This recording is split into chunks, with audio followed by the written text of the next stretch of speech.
Welcome back to another episode of Careful Boys. Today we're gonna share a new Chinese word with Bart, and I think he's gonna like it a lot. Thank you. Do you know what the word Baizuo is? Baizuo. Close to like Baijiu, which is like white wine. Yeah. Oh. Maybe that's By Joe. The Chinese have a term that perfectly describes the Western woke left. Oh. Baizuo. Okay, that It means means white white left. Literally white left. Yeah, Baizuo. Wow. So it says it designates a naive or hypocritical Western person advocating for peace and equality to satisfy a feeling of moral superiority without addressing real problems with pragmatic solutions. Oh, that's what my dad tried to call me, I think. He didn't have this term, but I remember in college, I was so pro Obama. I was like, we gotta get Obama. We never gotta. Why you want a communist, man? This really means America's being progressive. And then he goes, you don't know shit. You're so stupid. You go to UCLA and you're so stupid. That's a Chinese parent, right? Yeah, he's there, like, dude. you don't watch the news. You don't know fucking anything. You just have this stupid idealistic thing like, oh, cool, we got a black president.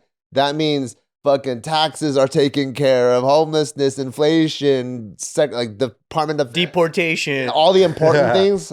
I'm like, You know what it is? my dad's racist. When we were all in college, we were pretty fucking stupid like that too. And we thought we knew everything because our teachers were like teaching us shit. We're like, well, you didn't go to college, so you don't fucking know. And I see this firsthand from like the college kids I interact with.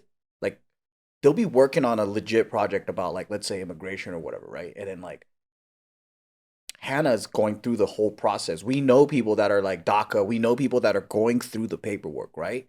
But we're all dismissed because it's like we don't fit the profile of what they're trying to write about. Yep. And I'm like, yeah, but we know what that whole thing works. Actual experience. Yeah, we're going through it right now. Not reading about it. Yeah, and we could teach you the legal immigration stuff and how it works because you have to write a report on it. But it's like they actually don't want to get into the details is what I realized. Yeah. Everything is just like it's like BuzzFeed activism. Like you just read a title and then you're just like, oh fuck you. I'm like, damn, that's so weird. But I guess we were like that in college. That was For me. sure. That was like I We remember all were. I remember lining up to go vote. And we were like they set up like the booths in on Frat Row, and everyone's in line like it's Black Friday, and you're just in like with other college kids, you know, like, hey, who are you voting for? Obama. What about you? Like, it's just a giant echo chamber. Everyone's like Obama, right? And then I go home and I'm like, who'd you vote for, Dad? I forgot who he voted for. And then I was like, man, this guy's so racist, dude. I can't believe I have a racist fucking dad, dude. You voted for Mitt, dude. It's true. It's because it's like you look at it as a win for yourself. You're like you identify with Obama. My eyes were so fucking naive. I'm like, Dad, look at your skin color. Are you closer to that person or this person? Like, we're way closer to Obama. And that's how I was trying to vote. I was trying to vote based off like who looks closer to Obama.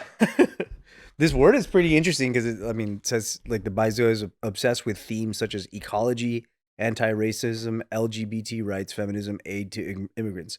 Arrogant and condescending, they like to pose as saviors and sometimes go so far as to import retrograde values into society to satisfy their multicultural vision. The case of the regressive left. How the heck did the Chinese make such a cool word? They nailed it. Yeah, white left. That's so good. They're just so literal with everything. Yeah, because if you're a little bit overweight, you're a fat boy. You're a little bit overweight. They were good at fat shaming. They don't. They're so good. Are there other words that, like, when you're trying to find the English equivalent, it doesn't exist, so you just have to not say nothing? Bunch in both like Mandarin and some Taiwanese words. Like one of my favorite things, so like in Taiwanese food, like mouthfeel is really important. So there's a word called Q, like the letter Q, but they say like Q, and that's their version of saying how al dente something is. So even when they judge boba, it's like, oh, and Q, like it's very like there's a specific chew you're supposed to get to it, but you can't really explain that in American terms. You have to go Italian. Oh, it's like the boba's very al dente. But it doesn't really make sense either, because there's no like mouthfeel word in Mouthfeel? mouthfeel, like the way something Like texture? yeah, when it like there's a certain like chew that's not like mushy, but it's not a pop either, like a hot dog. You know, it's like It's right in the middle. yeah, it's like there's like little weird words. It's like al that. dente. I like the way that like a lot of Asian languages are so literal with even things like names for uncles and aunties.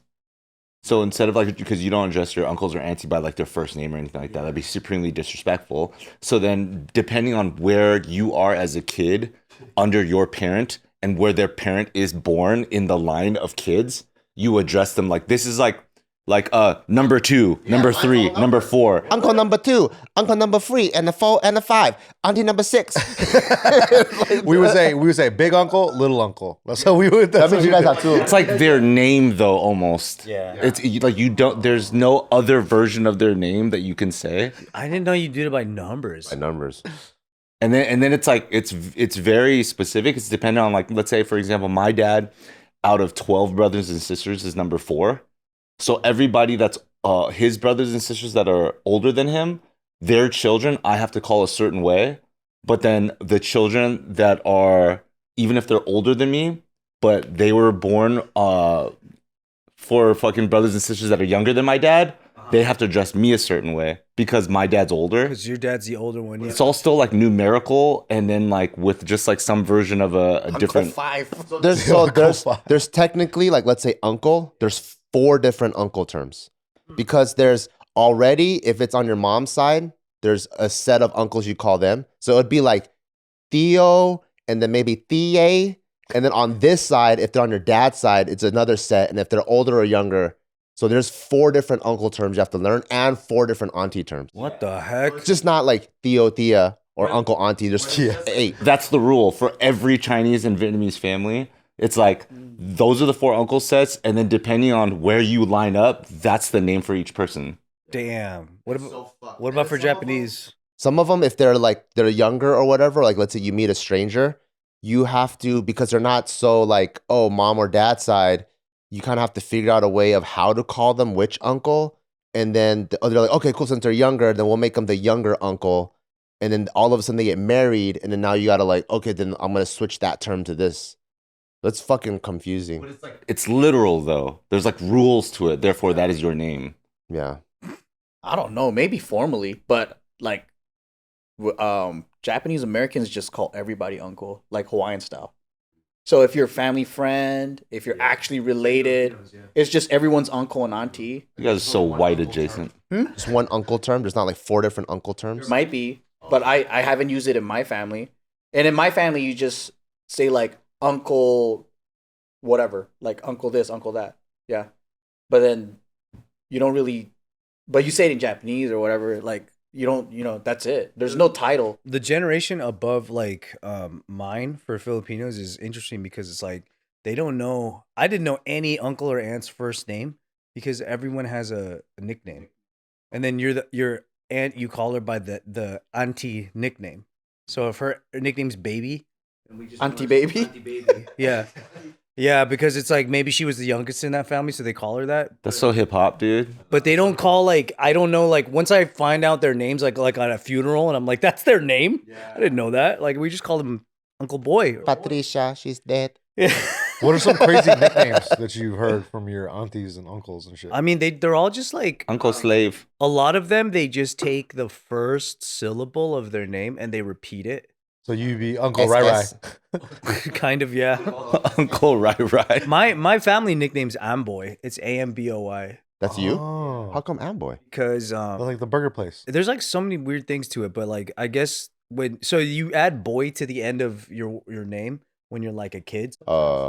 They just call me Ryan Boy, and then the babies of the family would try to say it, and it would sound like Amboy because they just couldn't talk right. And then the adults started copying what the babies were saying because they thought it was funny. So then there's just my nickname. Amboy. They call me that to this day. Like even my cousins that are like married and older now, they still call me Amboy. Hawaiians do that too, actually. Yeah. And then like for aunts and uncles, like I don't know, my aunts and uncles are named like Baby Boy Bong. Bong is like one of them, but these have nothing to do with their names. I don't know where they get them from. We just call them it's Uncle Bong, Tito Bong. But then his name's like Virgil. Yeah. Tito Bong. What's full lived as bong? Uncle first or last in the names? First. Oh, so you'll be like, because it's like, is it low? Like low something? Or that's Cantonese? That's Cantonese, right? Low. Yeah, like low something, low whatever. Oh, you say low at the end? Oh, I the thought you were first. saying specifically the word uncle. Yeah, that's the word uncle, right? No. I'm saying like the little English word uncle. Like uncle said first. You don't go like, hey Joe, uncle. You go Uncle Joe. Like he's asking you.